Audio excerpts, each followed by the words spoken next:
और अगर आपसे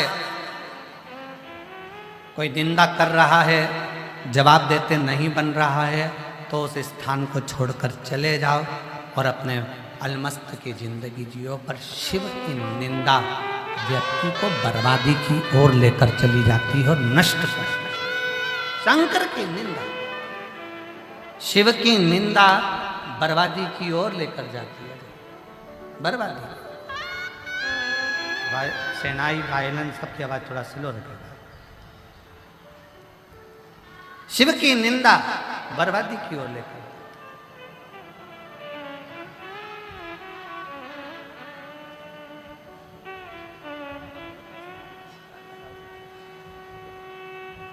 चालीस साल से केस चल रहा था।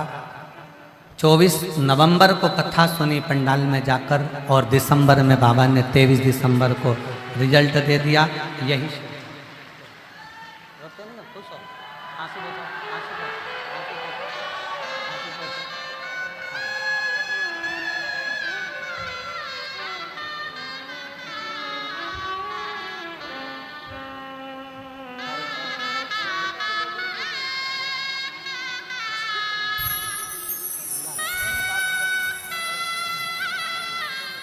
शिव तत्व है। शंकर की कथा कहती है, शिव महापुराण की कथा कहती है। 40 साल से केस चल रहा था और निर्णय भी गलत हो गया। धर्मपत्नी अपनी बेटी को लेकर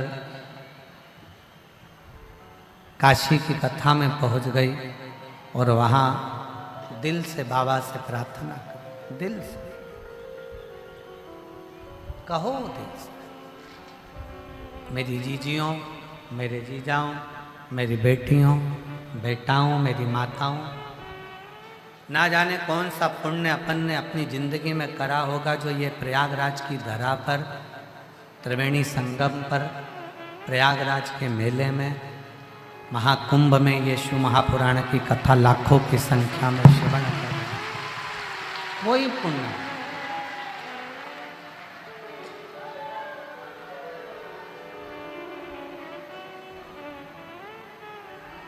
और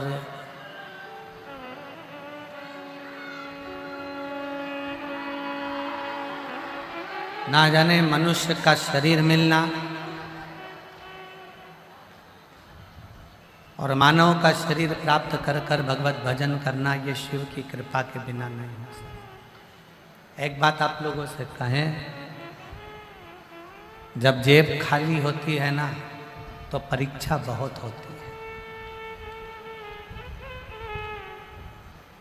जब जेब खाली होती है, जब धन नहीं रहता, पैसा नहीं रहता, बहुत परीक्षा होती है, बहुत। पर घबराना नहीं,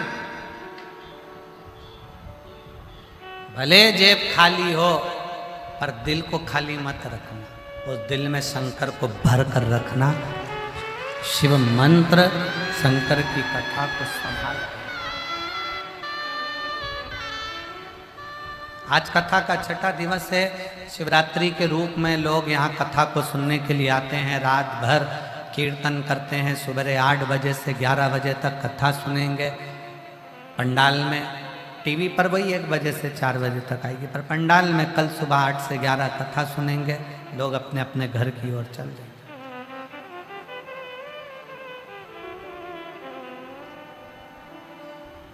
पर केवल आप कथा सुनकर नहीं जा रहे हो। आप अपने बाबुल से, आप अपने पिता से, आप अपने बाबा से अपने दिल की बात कहकर जा रहे हो। और ये विश्वास के साथ कहता हूं कि 3 महीने में आपका भी पत्र इस व्यासपीठ पर जरूर मिलेगा। विश्वास के साथ।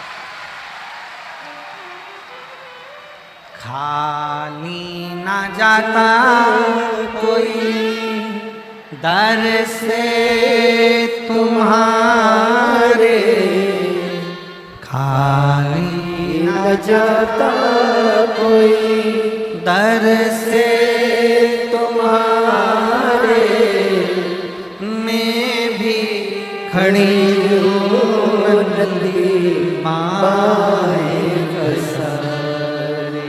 अपने हृदय से लगा लो कि राजा उठा लो भोले अपने दर से अब तो न टालो गिरी जा रही हूँ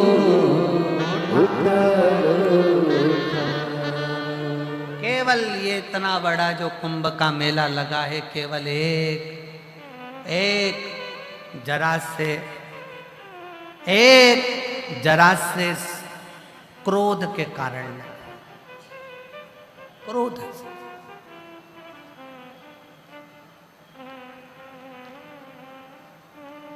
ये 4 स्थान पर प्रयाग हरिद्वार उज्जैनी नासिक त्र्यंबक ये जो 4 कुंभ भराते हैं ये क्यों भराते हैं क्यों मेरे शंकर के कारण शिव जी का एक रूप है दुर्वासा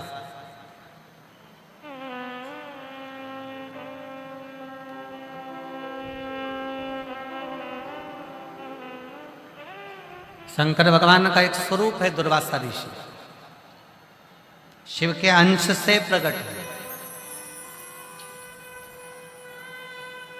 और रुद्र का रूप है इसलिए क्रोध है रुद्र का रूप है इसलिए क्रोध है और ऐसे मेरे राम जी के दरवाजे पर दुर्वासा बाबा भगवान शंकर स्वयं जाकर परीक्षा लिए हैं मेरे भगवान कृष्ण के दरवाजे पर दुर्वासा ऋषि पहुंचकर परीक्षा लिए है और देवताओं के पास में भी जाकर दुर्वासा ऋषि ने बहुत बहुत परीक्षा ली शिव का अंश है दुर्वासा शिव का हमारे बीच में शबरी नारायण वाले महाराज श्री पधारे हैं एक बार जोरदार ताली बजाकर उनका स्वागत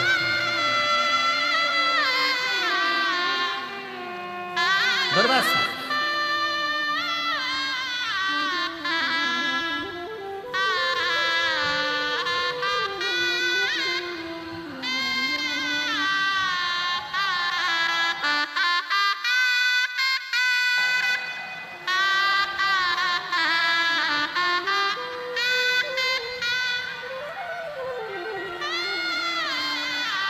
एक बार महाराज जी के लिए भी जोरदार ताली बजाकर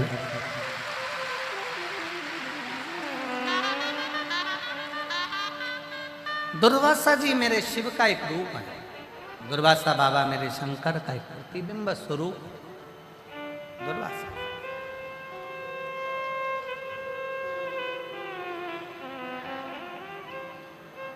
ये जो कुंभ भराया है 4 स्थान पर ये मेरे दुर्वासा बाबा की कृपा ही समझो मेरे शंकर की करुणा शिव की उदार दुर्वासा ऋषि जब एक बार भ्रमण करते करते करते करते बैकुंठ पहुंच गए और बैकुंठ में जाए फिर घूमते हुए इंद्रलोक में पहुंच गए इंद्र सिंहासन पर बैठे हैं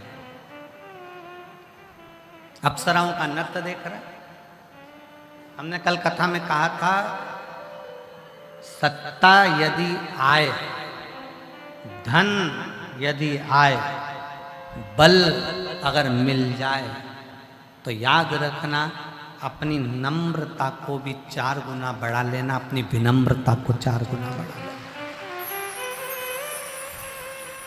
धन मिले कुर्सी मिले पद मिले प्रतिष्ठा मिले सत्ता मिले वैभव मिले अपनी नम्रता को 4 गुना बढ़ा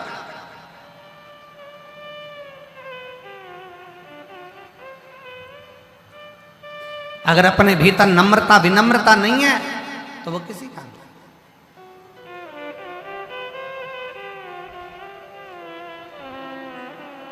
रावण भी विद्वान था और श्री हनुमान जी के लिए लिखा गया हनुमान जी विद्यावान थे रावण विद्वान है हनुमान जी विद्यावान है क्योंकि हनुमान जी के लिए लिखा होता विद्यावान गुणी अति चातुर रावण भी विद्वान है और हनुमान जी के लिए लिखा कि विद्यावान है, और विद्वान और विद्यावान में जमीन और आसमान का अंतर होता है। विद्वान बनकर थोड़ा अभिमान अंदर आ सकता है, पर जिसने विद्या को अपने भीतर उतार लिया वो मस्तक पर नहीं चढ़ पाती, वो नम्रता दे दे। इसलिए हनुमान जी महाराज को विद्यावान गुणी अति चातुर, हनुमान जी महाराज विद्यावान है, विद्वान नहीं। विद्वान रावण है, हनुमान जी विद्यावान है, क्योंकि विद्या को उन्होंने अपने भीतर उतारा है। नम्रता कैसे आना चाहिए, विनम्रता कैसे आना चाहिए, ये विद्यावान का लक्षण है। ये विद्यावान का सबसे बड़ा लक्षण है कि आपकी विनम्रता कितने थे।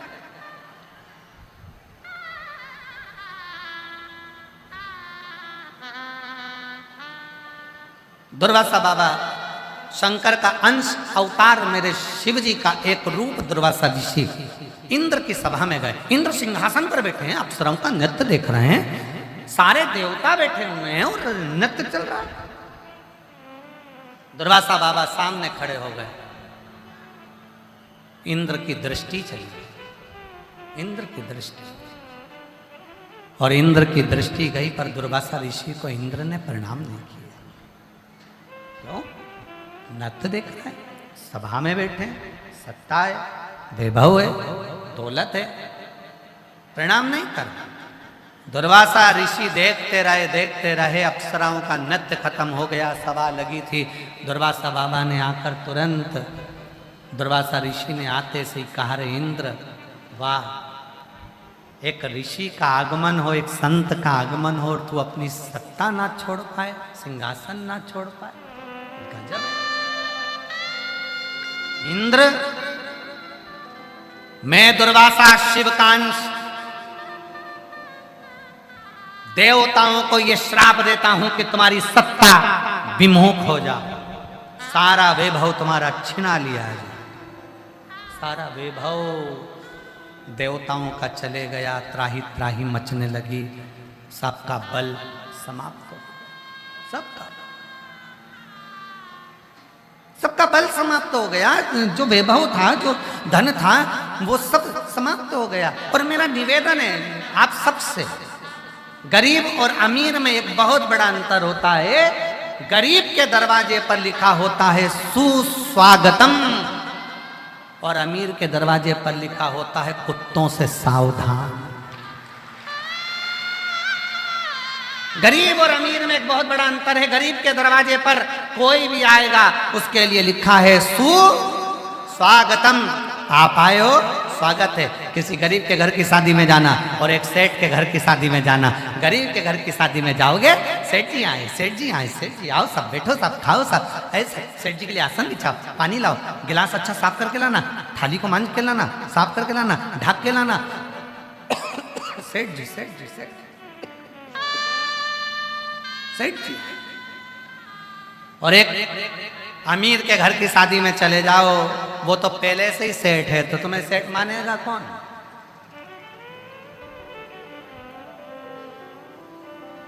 कौन मानेगा?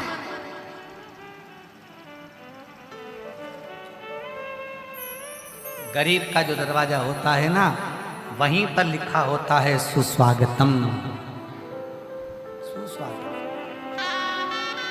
कोई भी आए, भिक्षु भी आए ना तो लेकर जाता है, भूखा भी आए ना भोजन कर कर जाता है। और जितना जितना धन बढ़ते चले जाता है ना, उतना उतना मन छोटा होते चले जाता है। धन बढ़ा, मन छोटा हो गया। पर शिव महापुराण की कथा कहती है, भगवान शंकर ने माता सती से कहा था, सती, जब बल बढ़े, बुद्धि बढ़े, विद्या बढ़े, ऐश्वर्य बढ़े, धन बढ़े, सत्ता बढ़े, उस समय पर मन छोटा मत करना, मन को 4 गुना बड़ा कर कर चलना, तो तुझे और प्राप्त होता चलेगा। क्या है शिव महापुराण की कथा? किसी पुराण की कथा में आप नहीं देखोगे, किसी पुराण की कथा में आप ये नहीं सुनोगे कि पुराण सुनने वालों को मुंह झूठा कराओ। कभी भागवत में सुना तुमने? जम के बोलो जरा, राम कथा में सुना तुमने विष्णु पुराण, नर्मदा पुराण, लिंग पुराण, गरुण पुराण, नारद पुराण, ब्रह्म वैवर्त पुराण, जितनी पुराण है किसी पुराण में ये वर्णन नहीं आया कि आप जो कथा सुनने आए उसका मुंह झूठा कराओ। पर शिव महापुराण की कथा कहती है कि शंकर भगवान की कथा में, शिव तत्व में, शंकर की पुराण में केवल श्रोता नहीं आते, शिव की पुराण में तो स्वयं देवता आते हैं जिस कथा को श्रवण करने के लिए उनके सारे गण के रूप में पहुंचते हैं। मुख झूठा था। कितना सा देते हो? एक जरा सी टॉफी, एक बिस्कुट का पैकेट, एक छोटी सी पानी की बोतल, कुरकुरे का पैकेट, या घर से बनाकर लाई हुई खिचड़ी या पोहा, या घर से बनाया हुआ सीरा हलवा, वो लाए डब्बे में भर के 10 लोगों को देकर चले गए। तुमने अपनी छोटी सी डायरी में लिखा, मैंने प्रयागराज की कथा में 15 लोगों को खिचड़ी 50 रुपए की बांटी। वो 50 रुपए लिख के रखना, 3 महीने बाद बात करेंगे कि वो 50 का 50,000 होता है कि नहीं। तुमने तो लिखा, उसकी प्राप्ति क्या? प्रमाण क्या?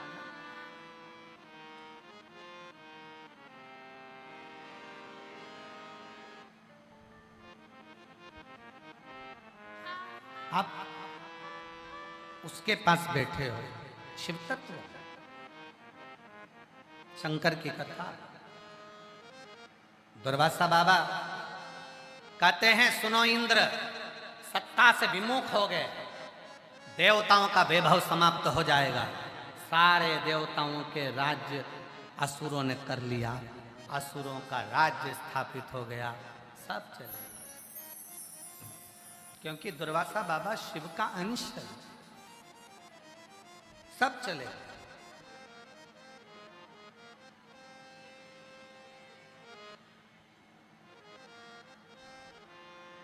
तब सब घबरा कर भगवान विष्णु जी के पास में गए। नारायण नारायण नारायण। भगवान नारायण ने पूछा, क्या बात है? सारा ऐश्वर्य चले गया, देवताओं का सारा वैभव चले गया, सारी सत्ता चली गई, देवता परेशान है, क्या करें?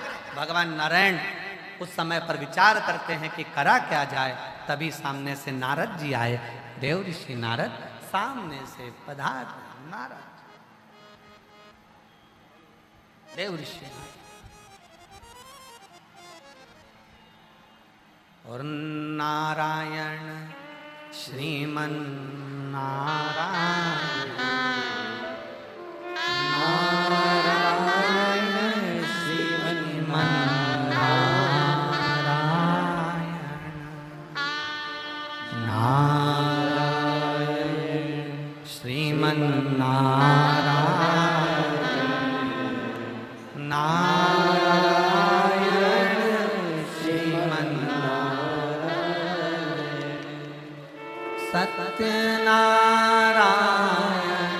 लक्ष्मी नारायण, नारायण श्रीमन नारायण, सत्यनारायण लक्ष्मी नारायण, नारायण श्रीमन नारायण। बोलो नारायण श्रीमन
अपने स्थान पर बैठकर भगवान शिव जी से आज कथा का छठा दिवस है। शिवरात्रि हम लोग छठे दिन को मानते हैं और बाबा से अपने मन का भाव व्यक्त करें, दिल से बाबा को प्रार्थना करें, दिल से विनय करें, निवेदन करें। जहाँ जगह मिले वहाँ बैठकर कथा सुनें। एक निवेदन और,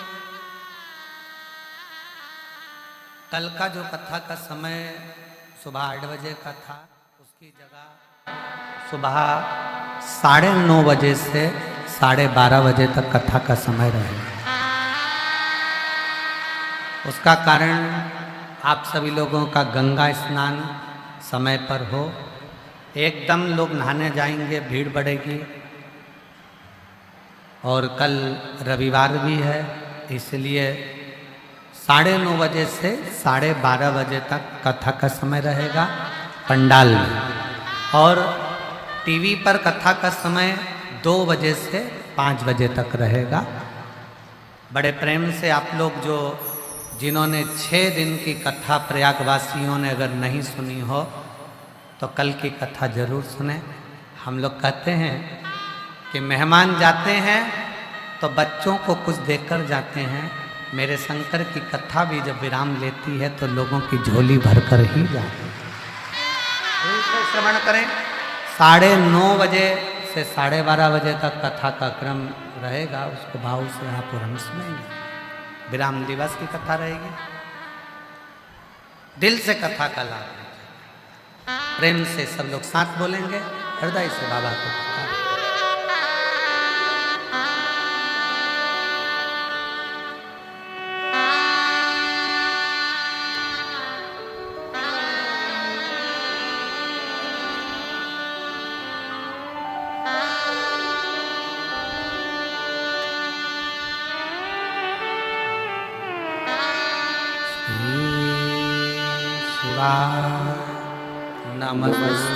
नमस्तुभ्यं श्री शिवाय नमस्तुभ्यं श्री शिवाय नमस्तुभ्यं श्री शिवाय नमस्तुभ्यं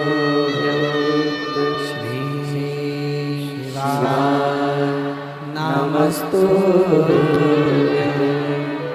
भोला सब दुख काटो मारा, ओ भोला सब दुख काटो मारा।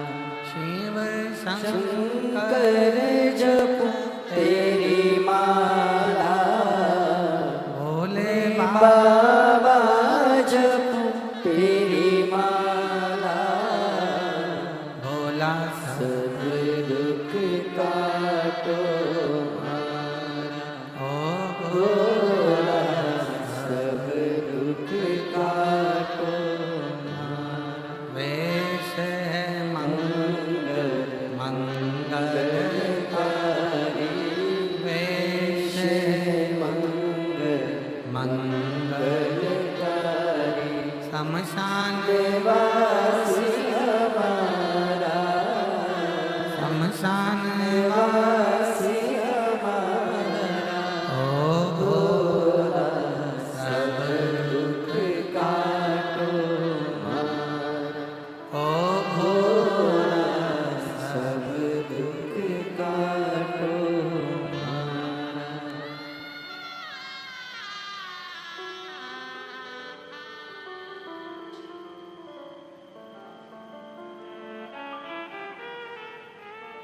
भगवान देवाधिदेव महादेव भगवान शिव की कथा करती है। दुर्वासा बाबा शब्द कहकर चले गए। भगवान इंद्र देवता सब नारायण जी के पास जाकर विनती करे। तब भगवान नारायण ने कहा कि इसका सुलझट्टा क्या हो। तब देव ऋषि नारद जी का आगमन हुआ।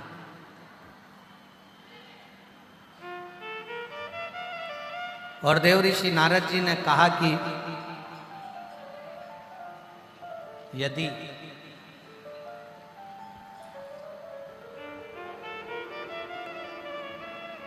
दुर्वासा ऋषि से खुद पूछा जाए कि ये तुमने जो श्राप दिया ये कटेगा कैसे? देवताओं को वापिस अपना वैभव, अपना बल, अपना ऐश्वर्य मिलेगा कैसे? सबकी सब दुर्वासा जी के पास गए, दुर्वासा बाबा से विनय करी।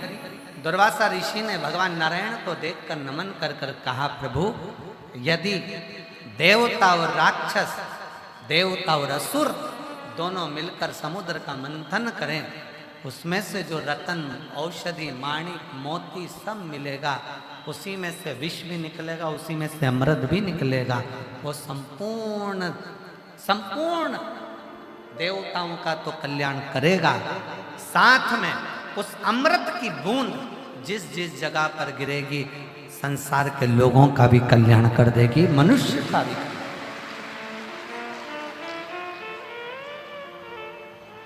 मंथन किया, देवता और असुरों ने मिलकर जो मंथन करा, उस मंथन में सबसे पहले मंथन के समय पर सर्वप्रथम जो निकला वो 5 गाय निकली।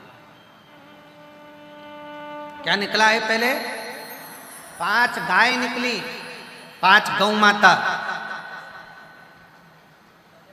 5 गौ माता, नंदा, सुभद्रा, सुरभि, सुशीला, बहुला, ये 5 गौ माता का प्रकट। और गौ माता के निकलने के बाद विष्णु, पहले गाय का निकलने का कारण क्या है? क्योंकि मंथन के समय पर जो विष निकलेगा, जो विष पिएगा उसका कंठ जलेगा, कंठ की जलन को अगर रोक सकता है तो गौ माता का दूध रोक सकता है। जब हम शंकर भगवान को ये दूध चढ़ाते हैं ना, तो ये सोच कर चढ़ाते हैं कि शिव के कंठ पर जो जलन है, गाय के दूध को चढ़ाने से वो समाप्त। हमारा निवेदन है, शिव जी के मंदिर में कभी भी दूध चढ़ाने जाओ तो केमिकल का दूध मत चढ़ाओ।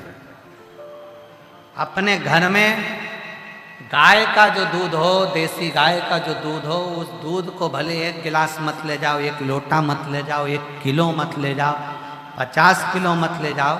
शंकर जी को अगर दूध चढ़ाने जा रहे हो तो जो छोटी वाली चम्मच होती है, उस चम्मच का भी आधा चम्मच, भले आधा से 1 बूंद भी दूध लेकर जाओ तो देसी गाय का लेकर जाओ, तो शिव को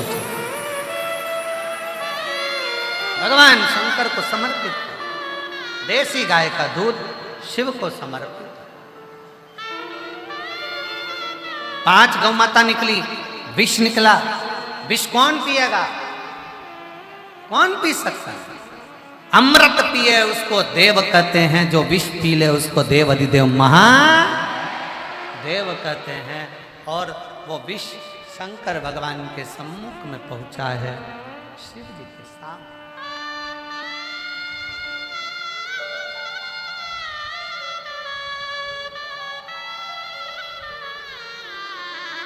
शिव जी के साथ बाबा ये विष है, आप पियो। कितना सुंदर किसी ने कहा है कि रेगिस्तान भी हरा हो जाता है, रेगिस्तान भी हरा हो जाता है जब महाकाल का भक्त तुम्हारे दरवाजे पर खड़ा हो जाता है। कोई शिव का भक्त, कोई शंकर का भक्त जब आपके दरवाजे पर आकर खड़ा हो जाए, आपके नगर में, आपके क्षेत्र में आकर खड़ा हो जाए, समझ लेना कि अब रेगिस्तान भी हरा हो सकता है। ये प्रबलता शंकर भगवान विष लेकर विष का पान कर रहे हैं। कंठ से विष नीचे ना उतरे तो मेरी आद्य शक्ति जगदम्बा कंठ में विराजमान हो गई, मेरी माँ दुर्गा कंठ।